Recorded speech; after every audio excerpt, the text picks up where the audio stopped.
Good morning. Welcome to our Grounding for the Day session. I'm Elise Sperry, Associate for Advocacy and Leadership Development with the Council for Health and Human Service Ministries of the United Church of Christ. This morning's session is being led by Reverend Nicole Havelka. Nicole is owner and lead consultant with Nicole Havelka Consulting. Nicole offered Yo-Wo yoga worship at last year's annual gathering, and so we asked her to help us start the day by grounding us in a practice. Nicole is also leading a workshop in the session directly following this. We are happy she is involved in this year's annual gathering in several ways. Welcome to our gathering time on this Wednesday morning. I am delighted to be leading you. I am Reverend Nicole Havelka. I am also a certified yoga instructor and the owner and lead consultant at Nicole Havelka Consulting. And I'm delighted to be able to share some of my gifts and my passion for blending leadership development together with meditation, yoga, and mindfulness practices. And I'm going to introduce you this morning to one of the focus scriptures for this event, along with some very simple breath practices, simple movement, and a delving deeper into this scripture. So thank you so much for joining me, and I invite you to settle in. You can see that I'm in my own yoga space in my home in Columbus, Ohio, where I'm recording from. And I invite you to make a comfortable seat as well. You can certainly stay in the chair that you might be sitting in. If you are seated at a chair, I would suggest maybe scooting out just a little bit from the back of the chair and letting your spine have its natural curves, not doing this slumping thing that we often do. Make yourself long and tall. Head, top of the head is going toward the ceiling. Chin is slightly tucked back. And in this, whether you're in a seat or if you're comfortable and it's in your practice to maybe have a comfortable seated position on the floor. I will guide you verbally through this whole practice, but I will have a couple of slides, particularly one with the scripture. If you are more comfortable and able to read, that's available to you as well. So I invite you into a moment of prayer and meditation. And before I read to you the scripture that we'll be focusing on for the first time, allow yourself to settle into the breath.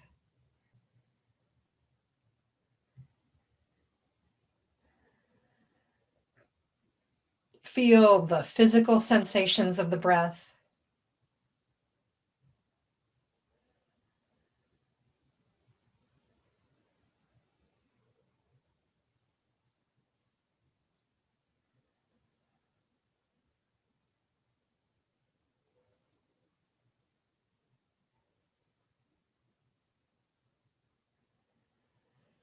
You might notice the expansion and condensing of the rib cage,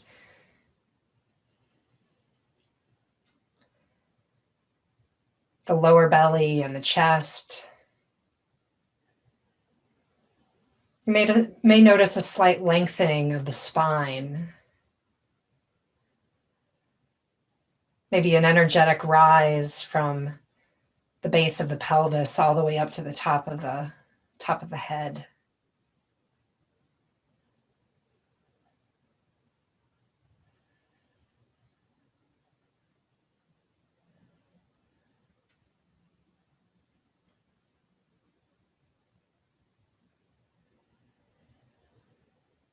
Feel into any sensations of the body that might be emerging here for you.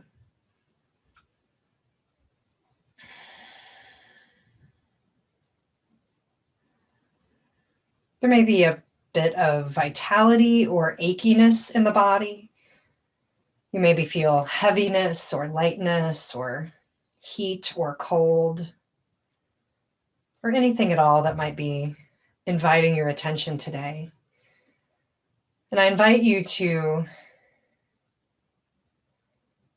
feel into any sensation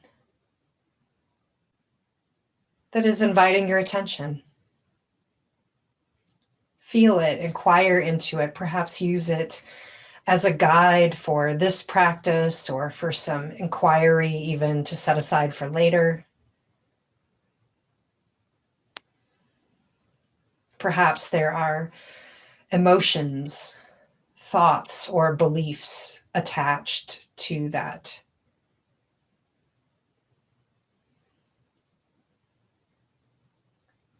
Send a little breath to that sensation of the body.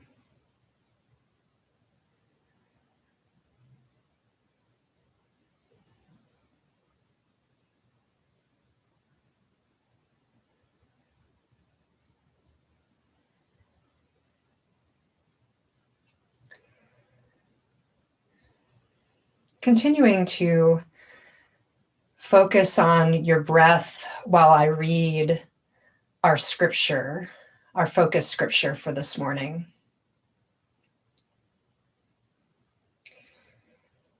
It's taken from Romans chapter 8, verses 22 to 25.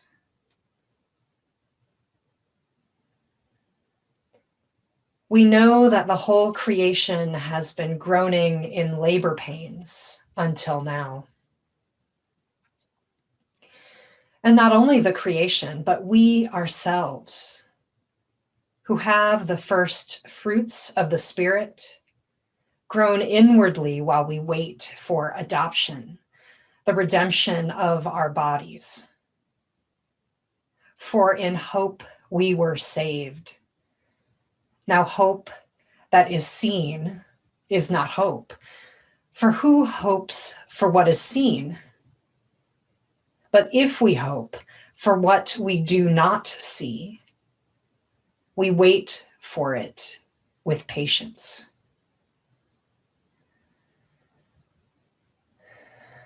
Pause for a moment and notice if there's any word or phrase that stands out to you. If you have a pen or pencil and paper handy, you might jot one of those things down, if that's useful for you. If not, hold it into your heart.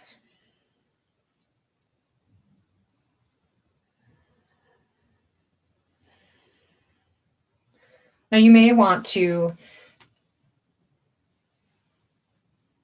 we're going to continue along one more time with the entirety of the scripture, but this time, several times we are going to switch hand positions or mudra, along with the scripture, hopefully to feel into it or experience it in a different way. I invite you to start with a hand, both of your hands on your belly, maybe one a little above and one a little below the navel. Feel into and direct breath to that part of the body. Hearing again these words from scripture.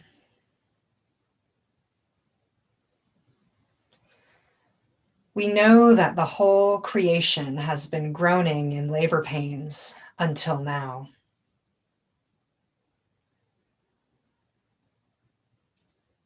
Feel into the sensations arising from that part of the scripture.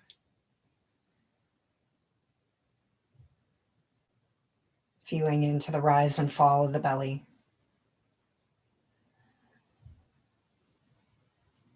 And keeping one hand on the belly, the other on the heart or the chest.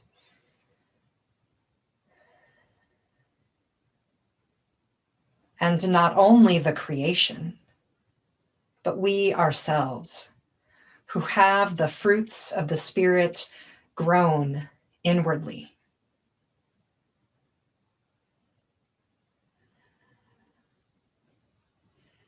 Bring the hand on the belly up to the chest and cross it over the other hand.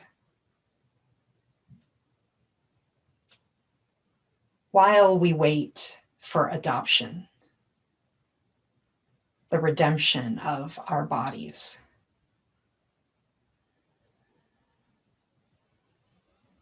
Pausing in, feeling into where those words land in the body.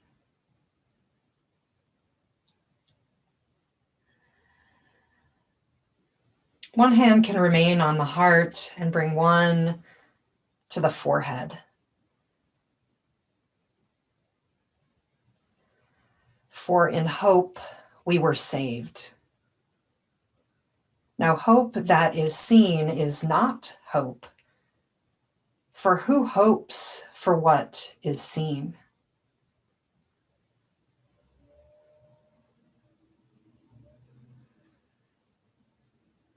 And bring your both hands down. They can be outstretched to the sides or lying on the tops of thighs or your knees with the palms facing open if that's comfortable to you.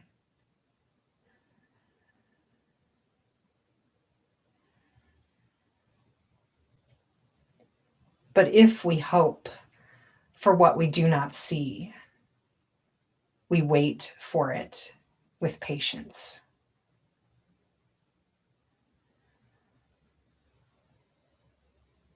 Closing your eyes for a moment if you haven't already.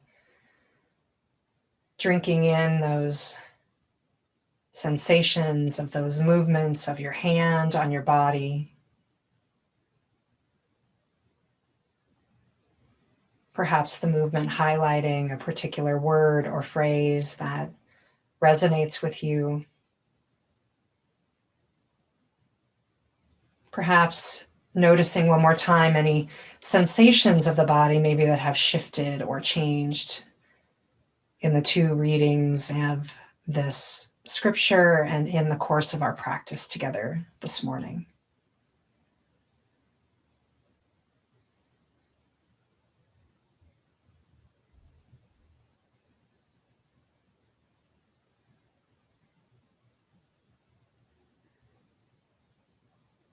Taking a few more long inhales and exhales.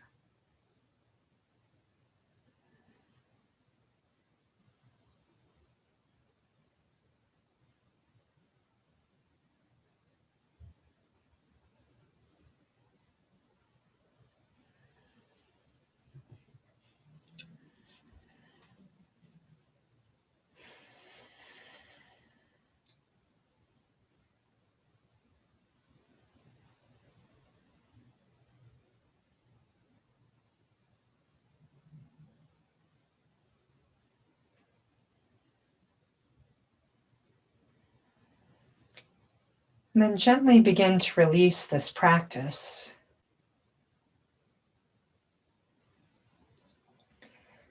And again, take a pen or a pencil if that's handy. Maybe jotting down a word or phrase, or maybe drawing an image that came to you, or maybe there's a particular color that was evoked by the scripture. Take a moment to jot that down, to journal that.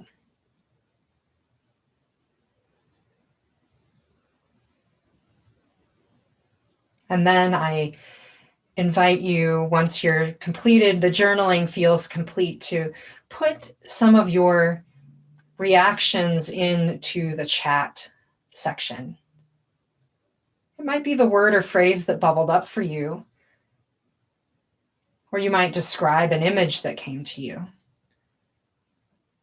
or some other thought or feeling or belief that has emerged. And I will be right there in the chat with you to engage and reflect further on this practice and on your experience of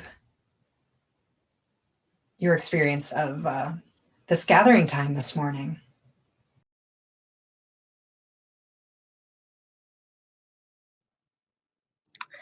Well, welcome everyone, and welcome to Nicole. Thank you so much for leading us through that beautiful grounding practice for today. And I see folks are putting things in the chat, and so I'll open that up for you, Nicole, to interact with those. And just so folks know, we're going to go for about 10 more minutes because Nicole is leading a workshop at 11:30. So we're going to stop at 11:20.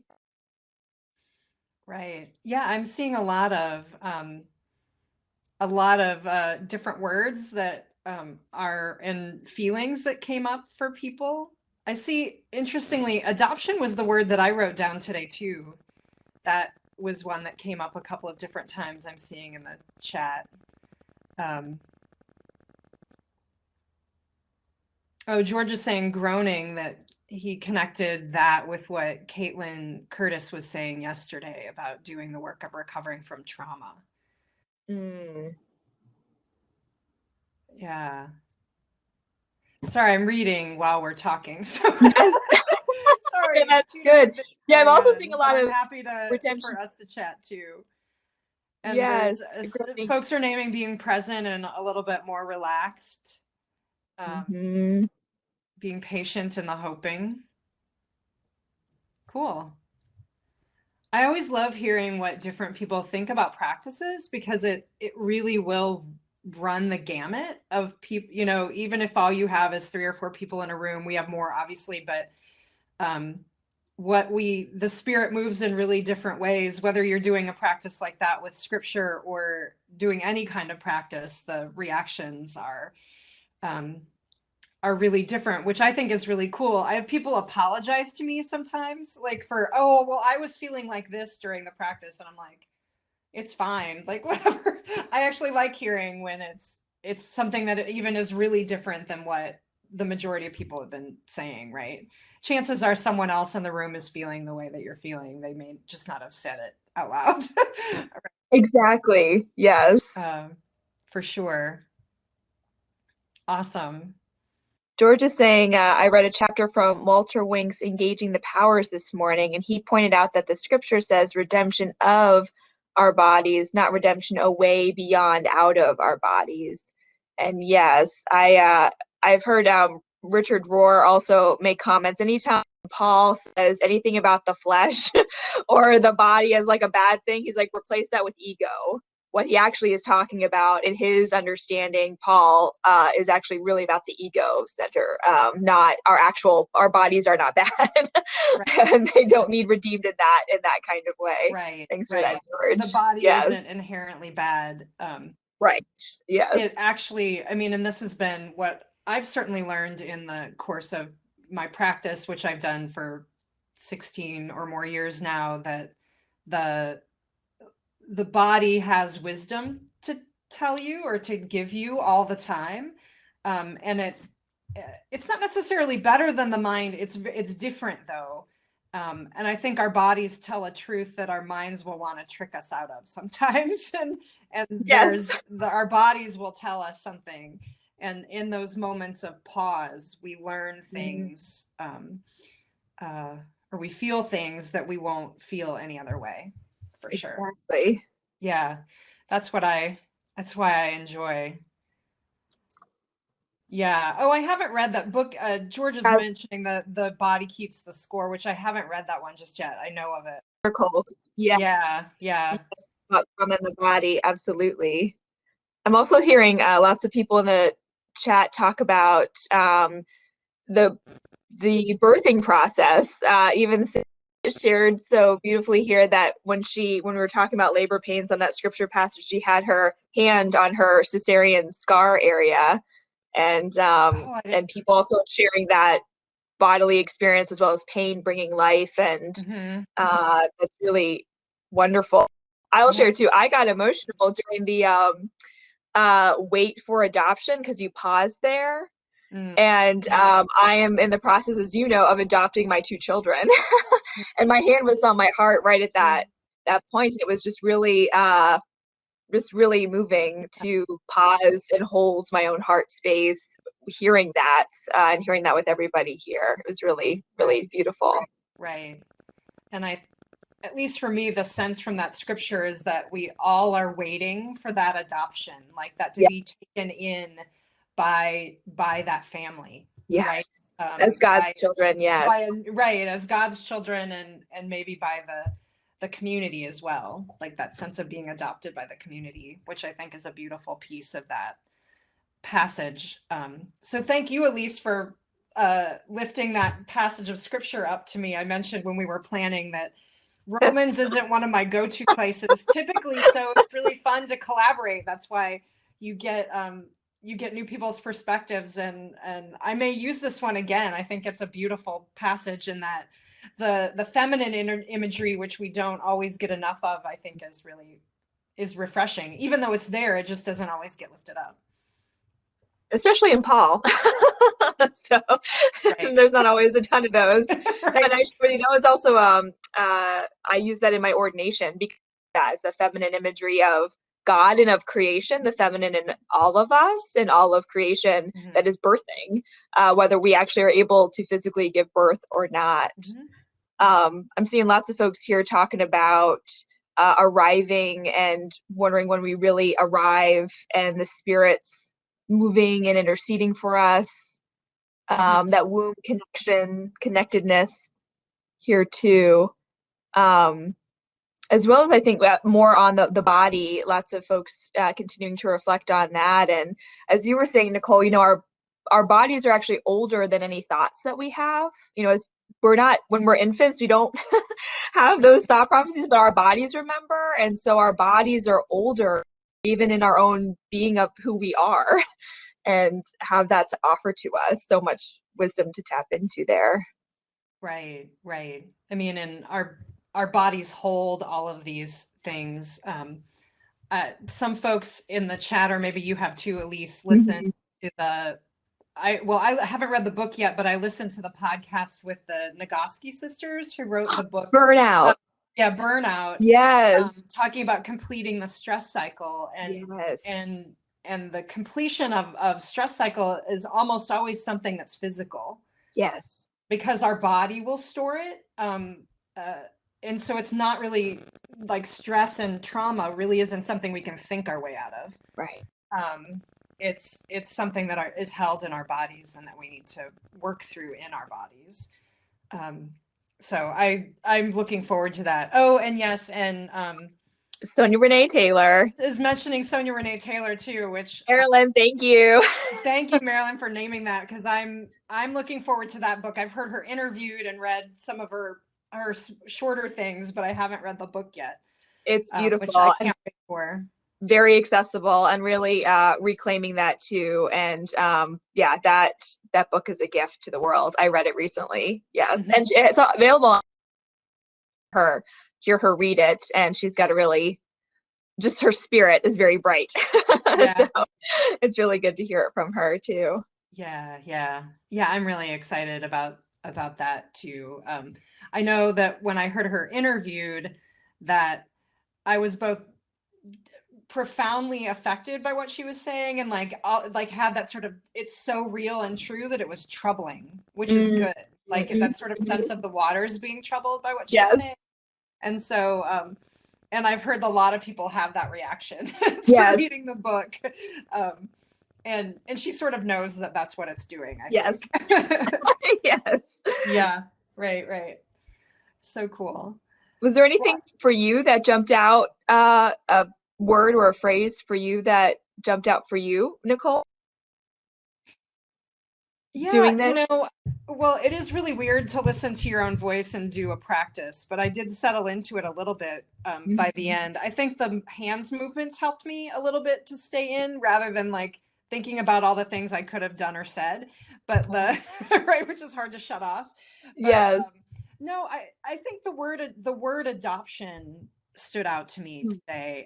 I don't know exactly why, but I don't know, maybe for me, I'm just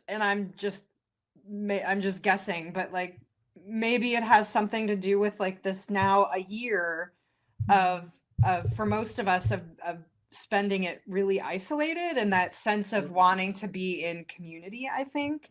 And I know that like a lot of people, I've sort of felt like I'm hitting a wall, like that sense of I've been doing, for the most part, getting along, doing okay. And then like this time, actually being part of this event, because this reminds me that this was the last thing I traveled to last year. Yes, as for many of us. Be the last thing I would which is unprecedented in my adult life. I have never I've always been traveling somewhere in my adult life, at least a couple times a year, and to not go anywhere in this whole past year is really strange. Yeah, and Kyle's saying that too. Last trip for many of us was in Memphis. Yeah, for sure. Yeah. I'm glad I got really good barbecue while I was there. It was really good last year's It annual ended gathering. up being my last trip. And I did make a little side trip to the Civil Rights Museum, which I'm really, really glad that I did. Yes. Um, Danny's saying, I think maybe my suitcases are grieving. Understand that. right. That's true. They're probably lonely in the closet, not getting used for sure. Yeah, I don't think mine have ever gone this long without being used for sure. Well, not even for short Nicole, trip. Yeah. thank you so much Sure. for this time and this practice, folks. Thank you so much also for engaging in the chat and for saying beautiful things and sharing your words and sharing your experiences of this practice with us. I think too, for me, I'm going to linger with just the feeling of my hands on my body and kind of doing that throughout the day, actually, throughout these things, and noticing how that might help ground me throughout the rest of the day, not just in the little practice. Yeah. So as For inviting thank Nicole. Pleasure. Yes, and the next thing on our schedule is our second group of workshops, one of which is Nicole and leading a workshop called Visioning Hope, Grounding in Purpose. And information about all of the workshops is available on the schedule. So thank you, everyone. Thank you, Nicole, and we'll see you in the rest of the sessions. Take care.